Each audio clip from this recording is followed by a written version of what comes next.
look at stuff that works for you, right? Follow the newsletters that you're really interested in. Mhm. When you see something hit your inbox, what are you instantly going to open, right? Yeah. Go back and deconstruct that. Why? What was it about the subject line, right? What is it about that writer that you know this is going to be good, Mhm. right? I Mhm. want to know what they have to say. Mhm. Figure that out.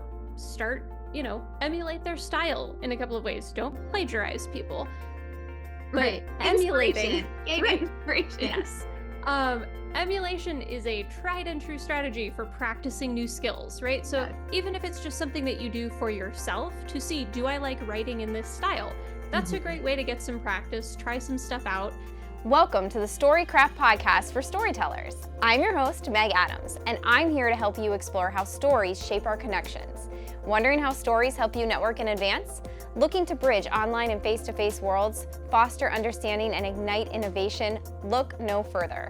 Whether you're a leader, communicator, educator, or just love a good story, join us for actionable insights and real talk with professional storytellers, all aimed at helping you build stronger, better connections. Welcome to another episode of the Storycraft Podcast. Today, I am joined with one of my dear friends, Dr. Bailey Lang. She is founder of The Writing Desk, and she is a writer and editor and a writing coach. So we are so excited. I'm so excited to have you, Bailey. Excited for our listeners to talk really all things writing. I think you are, well, obviously you're my go-to when it comes to writing. I will start this conversation by saying that while I feel very confident in my ability to write and tell a story, I am like not confident in like some of the more um sort of like the logistical things that come with writing, right? The things that we don't often think about. So Mhm. I kind of wanted to start there. You've worked with a lot of writers, you've coached storytellers. And what do you find are some of the most common things that hold them back from sharing their story, what they have to say in writing? Mhm. Oh, I love this. Yeah. I think there's a couple of things. Like I think when it gets down to the writing itself, people are sometimes afraid to go really deep, to share the stories that they want to share. Sometimes because they're like, "Oh, that's is too weird. My writing style is too strange. It's too personal, right? It feels too close. I don't know that anyone will want to hear it. I'm not the expert, right? These are all things that people have said to me. And then I think on the kind of on the practical, like, actual writing side, getting words on the page, the stories that we tell ourselves about writing and about what it means and what it takes to be a writer, I think that holds people back from even starting, from even trying a lot of the time. You packed a lot into that answer. So I want to unpack it just a little bit, Bailey. Can we talk about I forgot to mention this, your experience as a writer? So you have a published book, a PhD, obviously, you're a doctor. Could you tell Mhm. us more about your background and career in writing? And also, I'm curious, as you answer that, did any of those things that you just mentioned come up for you when Yes. you were okay? Yeah, could Yeah, you talk oh about yeah. that? Yeah. All of them, yes. I think a lot of the things that really freak writers out and make us feel like I'm the only one who struggles with this, it's usually something that everybody struggles with, but shame keeps us from talking about it, and then we kind of suffer in silence, and we're like, "Well, look at all of these people Mm. writing prolifically. I must be the only one who has this problem." Right? So yes, I also have challenges with writing just like everybody does. But in answer to your question about kind of my background as a writer, I was cracking up listening to one of the early episodes of your podcast when Kyle was interviewing you about the books that you were writing and creating as a kid, and kind of realizing like, oh, books are like, people make these. This is Yeah. a thing you can do, and just like how mind-blowing that is. And I was like, did we Mhm. have the same childhood?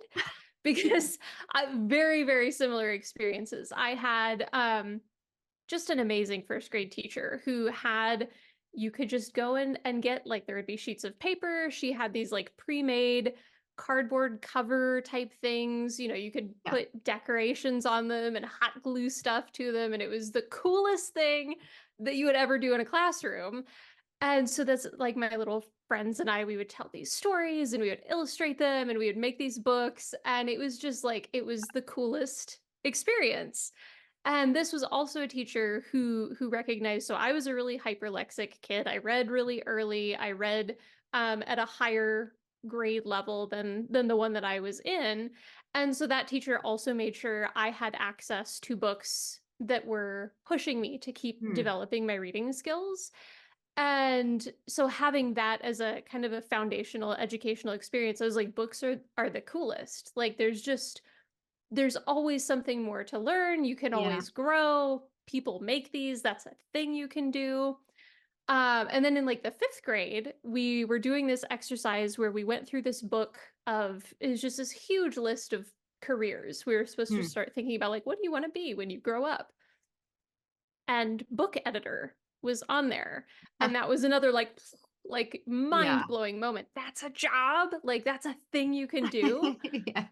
And that's been kind of the dream ever since. I was like, that's it. That's what I want to do. That's what I want to be when I grow up.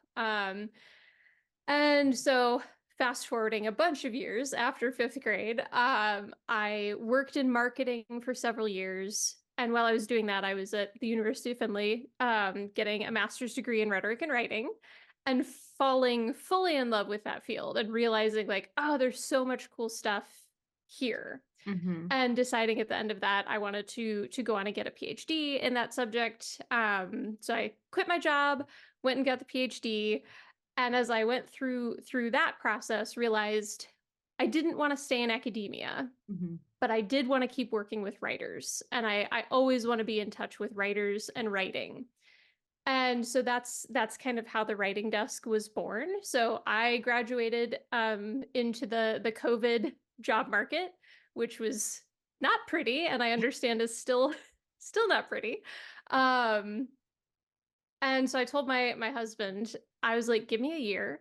Let me see if I can make this business work. If I can find enough writers who need help that I can make this viable, give me a year. I was like, if after a year this isn't working, I will go back on the job market. I'll find a different job. Like we'll figure it out then. But I think I can do this. And that was 2021. So here we still are.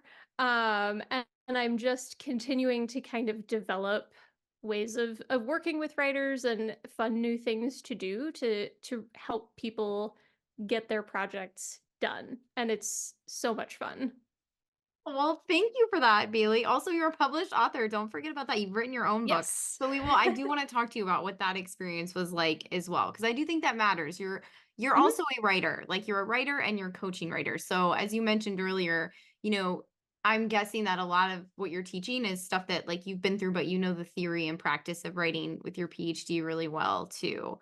So for Mhm. our listeners who are storytellers, you mentioned earlier that one of the blocks is, and well, twice is shame around storytelling, or shame around their writing style. And I think for me that kind of blends into comparison as well, which you mentioned was, why haven't I figured this out yet? Or Mhm. how come these people seem to do it, but I can't? So it is like, I think those things are very entwined. And that's what you Oh, said. yes. Could you tell us what kind of feedback or coaching you give to your clients to help them get past what I think is that first initial block? Yeah, and it's a huge first stumbling block. I think Sure. it really keeps a lot of people from writing, and once you get past it, it'll come back up. Like I don't think that ever fully goes away, but you can Yeah. learn how to step over it more quickly. Okay. And I think the thing for me is helping people recognize that there is no one size fits all way of approaching writing. Like there are basic things that we know tend to work well for most people. Hmm. But then there is your individual life, right? And whatever responsibilities you have, whatever accommodations you might need, there are all sorts of other factors that are going to come up life is always going to get in the way. That's just what it Well, does. that's a really And good, hard piece of advice to hear, but yes, true. yes, it is. It's a huge piece of it. Yeah. And I think that's like that is what I work with people on is like here's kind of the basic stuff that we know tends to be effective. Hmm. How do we customize that for you for now? Because the other piece of that is like you can build this wonderful writing plan and have this idea for a schedule, and it's going to work for a while, but then something's going to change in your life, right? Hmm. And so your Hmm. writing habits are going to need to change along with it. So I think a lot of people feel like I have to write in this very specific way, Yes. and it has to look like that forever. Hmm. And if I'm not doing those things, I'm doing it wrong. I am a bad writer. I am failing. I should just give up. Like, I can't do this. You get into that kind of shame spiral. Hmm. And so I'm very focused on helping people say, like, what works for you right now? Let's figure that out and try it for 6 weeks, 6 months, and then revisit it, right? When things start to break down, because they often do. That's just the nature of any practice, really. So that's the sort of deep barrier is feeling like, oh, I have to write 1,000 words a day, every day, at the same time, in the same way, in the same place, or I'm completely doing this all wrong, and I should just throw out the whole project. And that's, that is it's not true. You don't have to do it that way. Okay, we had to pause the podcast to let you in on this opportunity. If you're ready to elevate your brand storytelling, don't miss our training, Tell Better Stories, led by me, a seasoned television journalist and PR professor, and Kyle, an on-air meteorologist and video storytelling expert. This workshop unveils our secrets to craft compelling, personal-driven narratives that resonate with your audience. Learn our distinct approach that puts people first and brands second, leveraging 6 storytelling elements for maximum impact. Walk away with actionable strategies, tactics, and a clear process to replicate success in any organization. Check out the show notes to learn more about this offer or reach out to homeplacecreative@gmail.com. I love everything you said there. I think that's such excellent advice. But I also feel like building on that question that there are sort of two camps of people sometimes. Like there are people who are like, and I've been victim of both of these. I just want to preface this question by saying that there are people who are like, oh, this is like a joyful experience. Like it's just pouring out of me. And like, or that image of like writers just sit down and like, oh, they're not like me because they're geniuses and it comes out of, right? It flows out of them. And then Mm-hmm. there's the other camp that's like, this must be terrible and grueling. And like you said, I must write 1,000 words a day or I'm a failure. And like, it sounds like what I'm hearing you say is like, when you're trying to get your story out in writing, like there is this middle ground that's maybe a little bit more flexible and is probably going to vacillate between like those two camps. Has that been true for you and the clients that you coach? Oh, yes. Yeah, there's somebody that I'm working with right now she's working on her dissertation. It's due relatively soon, so she's got a little bit of deadline pressure. And there are times where she'll write me and she's like, "Oh, I feel like really good about how things are going." And then there are times where she'll write me and she'll be like, "I am in a deep panic." Yeah. Like, I don't know if I can do this, right? And all of that is normal. And that's also something that I try to help normalize for people is like Mhm. you will feel different ways about your writing at different times, and that's okay. Sometimes you will sit down and you'll have one of those days where you're like, everything just came out the way Yeah. that I wanted it to, and it felt beautiful. And there are days when you're going to sit down and you'll be like, I would rather go to the dentist than do this. Like, that sounds like more fun. So those Yeah. are, Yeah. like extreme opposites of the spectrum, but you'll probably experience both of them, and it's okay. What is the secret sauce to getting the project? Okay, so let's say like we've accomplished getting over this first hurdle where we're like, okay, I know that it's not always going to be great, but I know if I'm consistent, like this will get done. What do you Mhm. think? What are like again, what are the other like any magic hacks for to be like, hey, just I think also just like maybe normalizing some of the stuff that goes along with that can come along in the process for people to be able to stay consistent and just sort of go with the flow a little bit more, maybe when it Mhm. comes to a storytelling writing project. Yeah, I think there's a couple of other things that I see come up for people. So one is this idea of motivation, right? Mm, I have to feel motivated before I can write, right? And there's people get into shame spirals about that too because they're mhm. like, "Why I really want to work on this project. Why am I not motivated? Where's my energy for this?" And there's kind of a backwards understanding of motivation that happens a lot. So motivation in the research on habit formation and motivation. BJ Fogg is a really good writer who talks a lot about this. Motivation ebbs and flows. Like it's going to come up, it's going to go down. There's no real way to control that. It just happens. Mhm. And so if you're waiting for motivation to start writing, you're going to write way less because it's inconsistent. But the more you write, the more consistent you get, the more consistently you will feel motivated. Mhm. So it's not that you have to be motivated to write, it's kind of the other way around. Like you will be more motivated once you start writing. So that's a big hurdle as Yeah. well. Yeah, I like that. That reminds me, so I run, and that reminds me of like the running analogy. Like they always say the hardest part of running is putting your shoes on, like, Mhm. and tying your shoes, right? Because once you're out there, like you said, some days are going to be terrible, and but other days are going to be great. And you're just, but I think I'm wondering, like, I know that speaking of habits, how do you help people who really do want to write, maybe as part of their career, or maybe that I know there are a lot of storytellers writing has got to be central to what you do, right? Mhm. So, any advice for habits? Like, how can we form better habits for the days when there aren't motivation or when life happens, like you mentioned? Mhm. Yeah, I think there's so many things that you can do. I think have some grace. Mm, Don't have the same expectation for yourself every single day because some days are just gonna be tough. yeah. Some days are gonna be great, some days are gonna be really tough. So you could design a like a red, yellow, green type of system. So on a green light day, when you are bursting with energy, you have all the time in the world, that's the day where you're like, I'm gonna write 1,000 words, right? A yellow light Mhm, day in the middle, maybe you're a little busy, maybe you're a little tired or distracted. You're not going to write as many words. A red light day, maybe you're just going to read what you wrote yesterday and mm, try to tweak it a little bit, right? mhm, Maybe you're going to do a little bit of research reading for the project. You're going to write one sentence, right? mm. You can really lower the bar and still make progress.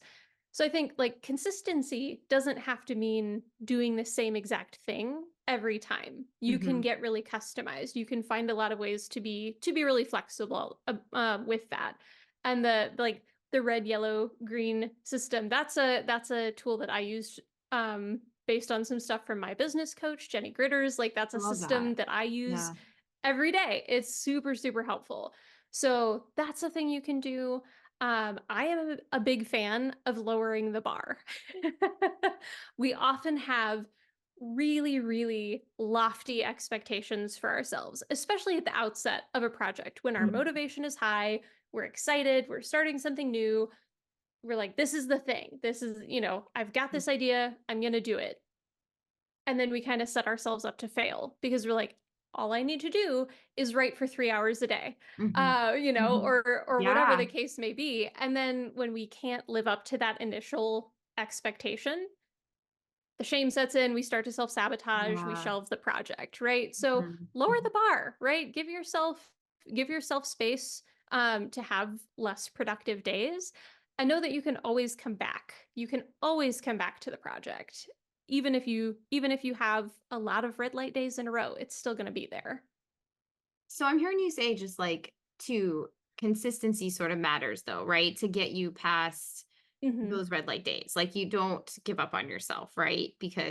And so like the more that that's a habit, then the more I love the idea also of just red light, yellow light, green light days. Like Yeah, that's phenomenal because it does it's give so you that helpful. grace. Oh yeah. Um how do you how do you get people to the finish line? Because I think that like you just your answer to the last question made me think of that. Um, Mhm. because you can get maybe to certain points, but and this kind of builds into like the next topic I wanted to talk to you about, which was publication. Because I think to most of us, I think we can come up with like an outline or a concept, like you said. We can get maybe we get through the work. We're like, yes, like we've got a first three drafts and we've got it, right? But then there's like a fear around, or maybe an unknown. A lot of the publication options now can feel overwhelming to a lot of storytellers that I've talked to. So, Mhm. do you work with clients on that? And if you do, what advice do you have when it comes to those final stages of a potential book project? Yeah, yeah, that's a great question. And there are so many options for publishing, and it can feel overwhelming to even know where to start with that. So to just get a project done, first of Mhm. all, I often tell people don't think about publishing for right now. Like That's don't also put really good advice, Bailey. yeah, don't put that kind of pressure on it. Like all you have to do is Yeah. write this draft, and it Mhm. can be really bad. Mhm. And nobody's ever gonna know, right? Because you can come back and edit it. You can work with someone on editing it. It will get better. So this draft does not have to be the draft that goes out into the world. So that I think can take some pressure off of like, okay, I can actually finish this and then come back and tweak it before I do Mhm. anything else. Then it's like, okay, what are your options, right? You can self publish, you can submit to agents and publishers, you can do a hybrid model. You can publish on Patreon, Medium, there's a Right, yeah, there's million so many. different. I mean, it's exciting, but also overwhelming. Yeah. So I think the big thing there is like, what are your goals? Mhm. How much time and effort do you want to put into this? How much ownership do you want to have over the process? How much support do you want from other people? And is that something, are you willing to edit this a bunch more times if you're working with an agent and a publisher and an editor? Or do you just want to get this done and out the door and you kind of want to take ownership of it yourself? Right. And so a lot of it is just based on what are your goals? What do you want to do with this project? How is it going to serve you, your career? Yeah. The next thing that you're trying to do, like, is this it? Is this the thing? Or is this one piece of a larger suite of offerings that you're Yes. trying to build? And that can really determine what makes the most sense. Mhm. That's all really good advice too. I think I'm guessing like a lot of the listeners to this podcast too are probably people who, like you said, have a book as part of an ecosystem, maybe Mhm. of other offers, like you said that they have. But reach out to us if you're not, because we love to talk to you. um, so yeah, I would say, we're talking a lot about like these long-term projects too. But one of the other things that I know has helped me is I want to talk about like writing for social media and email newsletters. Like some of these Mhm. like snippy, like shorter writing. Do you help people with that, or like do you have any tips for people who are trying to become better storytellers in these like condensed writing spaces? Yeah, in shorter form stuff. Yeah. Yeah, I mean, I think it's really just get a lot of practice. Mhm. That's look at stuff that works for you, right? Follow the newsletters that you're really interested in. Mhm. What are when you see something hit your inbox, what are you instantly going to open, right? Yeah. Go back and deconstruct that. Why? What was it about the subject line, right? What is it about that writer that this is going to be good? Mhm. Right? I Mhm. want to know what they have to say. Mhm. Figure that out. Start, emulate their style in a couple of ways. Don't plagiarize people, but Right. emulating, Inspiration. Gain right? inspiration. Yes. Um, Emulation is a tried and true strategy for practicing new skills, right? So Yes. even if it's just something that you do for yourself to see, do I like writing in this style? That's a Mhm. great way to get some practice, try some stuff out, and start figuring out like what is it that you want to communicate. So I Mhm. think a lot of it is research, a lot of it is practice, and then a lot of it is putting stuff out there and getting feedback. So that can mean Yeah. signing up for a writing group, finding other people who are also writers, whether or not they're doing the same types of stuff, people who are willing to read your work and give you feedback. Invaluable. Writing in Yeah. community is so much more fun than trying to do it all by yourself. Um, but also publish stuff, right? If you have a newsletter, start releasing it.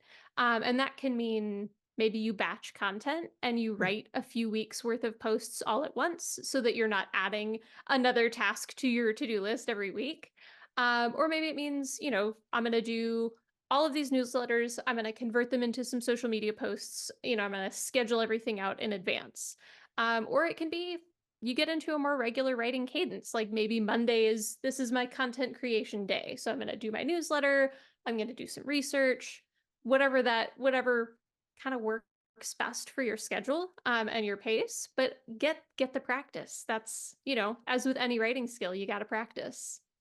Yeah, I love that. I think that's really great advice because I do think that sometimes if you sit down with some of those larger projects, it can just feel totally just like, oh no. But maybe starting with like the email newsletter or the social media content. And like you said, that will give you a lot of feedback in terms of your audience and what they're Mhm. looking for and what their needs are. And hopefully confidence, I would hope would be what you Yes. would gain from and consistency, right? Because if you can start a consistent writing practice, you can build that into a larger practice. Love what you're hearing on this podcast? Consider booking me to speak at your next event. Dive further into the transformative power of storytelling with my keynote. Tell better stories, speak up, stand out, and build community. In a world that often amplifies our differences, my talk invites you to embrace genuine connections. Break free from the echo chambers and discover the art of storytelling. Learn how to share your own narrative, listen actively, and foster communities that flourish on shared experiences. Check out the show notes to learn more about how to book a talk for your next event. But okay, Absolutely. I'm going to go all the way back to one of the questions that you answered in the first question that I asked you. And it has to deal with confidence. You said that a lot of what you see with writers is that they feel like they don't have anything to say, or maybe they don't feel confident in their story. Like, who would Mhm. want to read this, or why should Mhm. I have anything to say? And I actually run into that quite a bit too. Although there are different, there are different things keeping people from showing up on video or speaking in front of people. But for writing, I'm curious to know, what advice do you give people who, I'm guessing they come to you because they know that they have something to say, but maybe they need that extra shove of confidence to say it or write it. Oh yeah. I think sometimes people just need permission Mm, for someone to say, "Yeah, that sounds really interesting. You should yeah. totally write about that." Mhm. Just to know that there's even one person outside of your own head who's Yeah. interested in the thing that you want to talk about. Yeah. Sometimes that's all it takes. And I am always happy to be that person for people to Yeah. have someone come and say, "I have this idea. Like, do you think anyone would be interested in it?" And the answer is pretty much always yes, right? Yeah. There is an audience for anything and everything you can think of. If you are passionate about it, if you are interested in it, I guarantee you someone else is too. There's probably a really active subreddit somewhere on that exact topic. I love that. Would not surprise me. So yeah, like your people are out there, but you're not going to find them if you're not sharing the writing. Yeah. Oh, that's really good advice too. Okay, so the flip side of that coin is people who say, "Well, everybody's already talked about this topic. Like, there are so many people that talk about this same thing. What do I have to add to this conversation?" I hear that a lot too. Same. Yes. And I sometimes I have that thought. I'm like, there are a million writing coaches. There are so many of us out Mhm. there, but there's only one me. There's only one you, right? You are the only person to have your specific perspective on the thing that you're interested in. You are the only person who has ever had your specific experiences. Nobody else can tell that story in exactly the way that you can. So Mhm. some of it is figuring out, like, do you have a slightly different perspective on this, or how can you tell this story in a way that doesn't sound like it's just rehashing something that everyone else has said. Yeah. And some of it too is like when there's something you're interested in, especially if this is related to your business, you are probably seeing way more of that content than your target audience is. Yes. Because, right, you're following people who do similar stuff. Mhm. Other people are probably not following all of those same creators. They're not seeing the same things that you are. So your perspective may be completely new for the people that you're trying to reach. So we like sometimes I think we get caught in our own bubbles of like, well, I see this all the time. Everybody Right. knows, everybody already knows this. Guarantee you that is not true. Yeah. Oh, I love that too. That is a good piece of advice because it's that perspective is everything. And so building on that, do you have any, this is getting like really granular about this, but do you have any tips and tricks to help people kind of pump themselves up? I know you talked about motivation, but like they're like, okay, like are there any ways to just like get motivated or affirm that yes, you have a story to tell. Yes, there are people who want to hear it. To keep going forward in the Mhm. process, which can be like it is a process as we've It talked about. is it is a process and it can be a very long one depending on what you're working on. And Mhm, that's I think that's one of the places where finding your people becomes mhm, really important. Whether that's, writing a newsletter to people who are interested in the topic or joining or creating a writing group, having an accountability buddy, find the people mm, around you who can step in those moments and remind you like, yes, this is worth talking about, yes, this is super yeah. interesting, right? It's you do not have to do this by yourself. And I think especially when those moments creep up and you're like, do I really have anything to say? Your people are going to be in your corner and they're going to remind you that you do, right? It's you're never alone in this. You do not have to do it by yourself. I love that answer because I think it does really break down a stereotype about writing, which is that it is a solitary endeavor, right? That Mhm. storytelling is this solitary thing. And yes, like it is our story, but the beauty of it is sharing it. And I love that you're talking about, writing as collaboration, writing as community, just like anything Yes. else. That's beautiful because, like you said, you know, you get to potentially have people to cheerlead you and then you get to cheerlead them too, right? It's just that, yeah, that's lovely. What a great piece of advice, Bailey. Thank you Oh, for thank that. you. Yeah. Yeah. And so do you have like advice or tips about any writing apps that people can, are there any like apps that you recommend to people? So I, for instance, am not the best at grammar. Like like I feel like you Bailey has actually edited my writing. Full disclosure. So you know this. But I know that there are apps that can help me with that. I'm saying like I wouldn't want that to be a barrier to stop people from writing just because they maybe grammar is one issue. But what are some other like are there any apps or tools that we should know about Mm. and be using to help ease the process for us?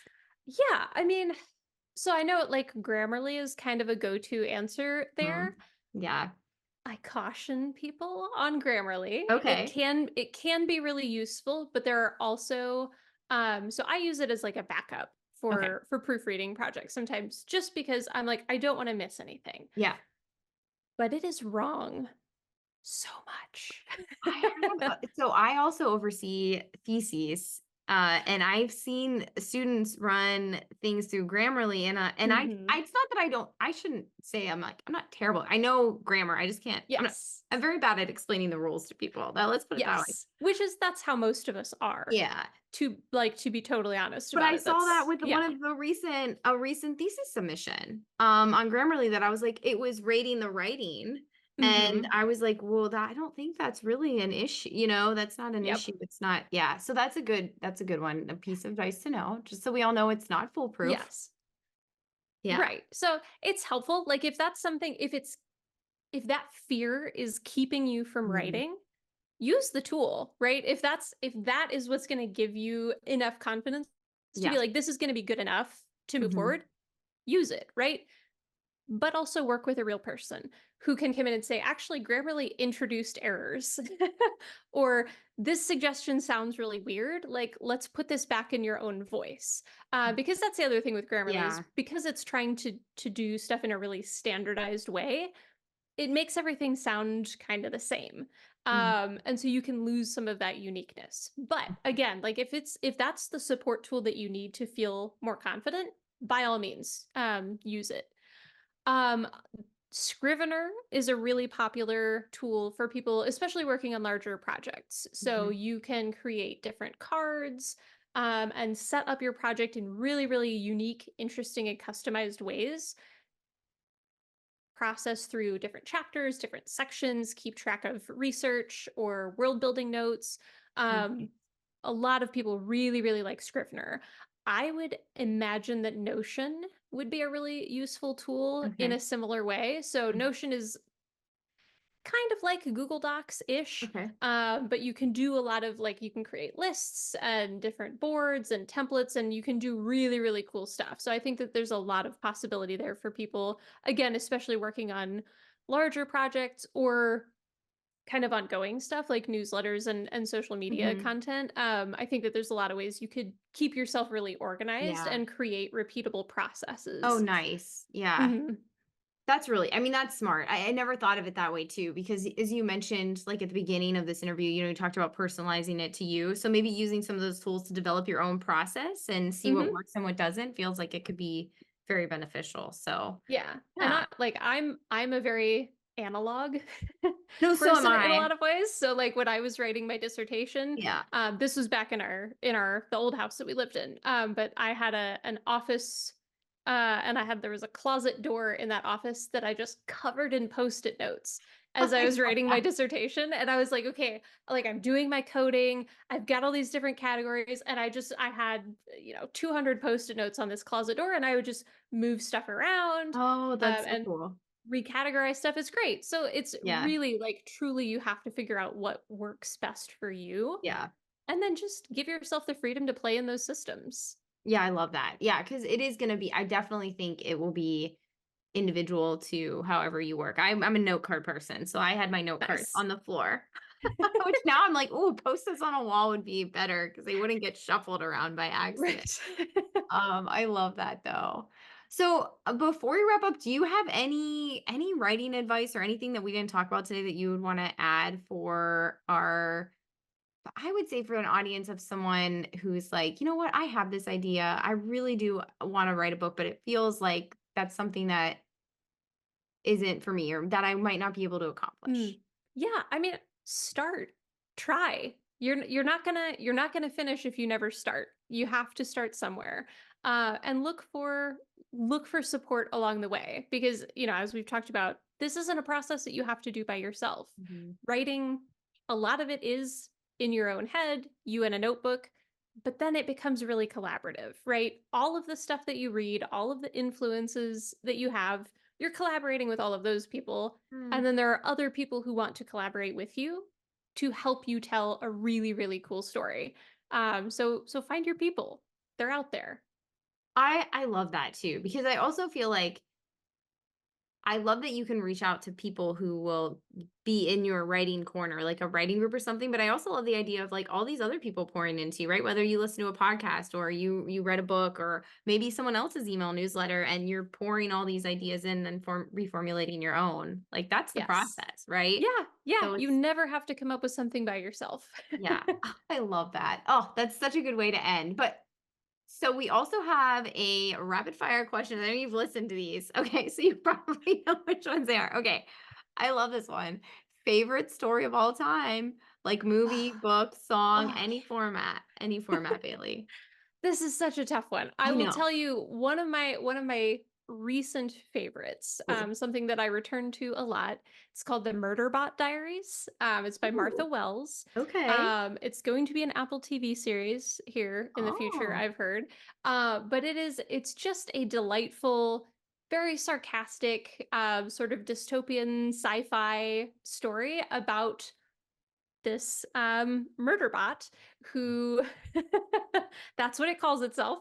And it kind of has freed itself, and all it really wants to do is like watch TV and protect its team. And oh, it's really sweet, but it's it's sweet. really interesting, there's a Oh, lot of fun stuff there, there's some really cool stuff with like, I would say, implicit neurodivergent oh, representation that I think is nice. really interesting, and I I read those books at least once a year, sometimes twice. Okay. Oh, that's good. So are they like quick reads or they like Yes, quick yeah, fun reads? all Okay. all of them but one are like novella size. There's Uh-huh. one that's quite a Okay. bit longer, and then I Okay. think there are 6 or 7 of them out so far and a few Okay. more in the works. I mean, oh, So that's it's awesome. it's good stuff. Yeah, thanks for that rec. That sounds like a fun. Sometimes you just need those like get out of my headspace reads or just yeah. Oh, that sounds Yes. great. Okay, so next one is what is like the best piece of storytelling advice you've ever heard, you just want to shout it from the rooftops, or the worst piece of storytelling advice that you want to warn us all about. And it could be both. Ooh, okay. I think one that it's maybe not the worst, but it is one that irks me when I see it is Okay. butt in chair, fingers on keyboard. So this is one that I see a lot where it's just like sit down and bully yourself into Mm, doing the writing, hmm. and that does not work. Um, I think people who have tried this know it might work for a little while, but eventually you're going to dread the writing. If it feels like Yeah, something you have to force yourself to do, sure. you're not going to want to do it. So Hmm. that's if you feel like that's the only way to approach your writing, it's a problem, right? There Yeah. are better ways to Yeah. do it. There are ways to make writing fun and Oh. enjoyable and spacious and Hmm. productive. Hmm. And you do not have to bully yourself to get there. Also, a good piece of advice for other parts of life. Yes. No, I love that. It can be free, it can be spacious, like you said, it can be fun. But I also think like that is going to lend itself to like these lifelong careers of writing as a craft, right? Because you don't want to burn Yes. yourself out in the process of doing anything. The likelihood of you ever doing it again is probably slim to none in that case. So that is, I feel like a really good piece of advice. And then the last question is, how do you define storytelling in your own words? I love this so much. I asked, so Seth, my husband, and I were driving on Saturday, and I asked him this question because I've been thinking about it as I've been getting ready for this conversation. I was like, how do you define storytelling? And he was like, his instant response was so funny. He was like, lying with the intent to entertain. And I was like, okay, interesting. Say Yeah, more. that I mean, you get all kinds of perspectives when you ask that question, Bailey. That is true. I Yes, love that and though. I know, so I was like, "I'm gonna share that because it's really funny." But I think, like, my definition of storytelling is using narrative as a strategy to make meaning and create connection. Mm, I love that. Yeah, Mhm. very clear, succinct, but yes, I think, and that tracks so well with everything you shared in this interview, Bailey. Well, thank you so much for your time. This has been awesome. And if you're listening, please let us know if you have any questions. We can, I know writing, there's a large scope of things we can talk about. So feel free to let us know what you thought of this episode. Thanks so Yeah, much. thank you. This was so much fun. We're so glad you've listened to this podcast episode. If you liked it, would you mind doing us a favor? Share this episode with someone who would be interested in the topic too. We're on a mission to help everyone become a better storyteller. And don't forget to subscribe to the show to get updated every time we release a new episode. Each and every episode is produced, hosted, and edited by us, Meg and Kyle Adams at Home Place Creative. Happy storytelling!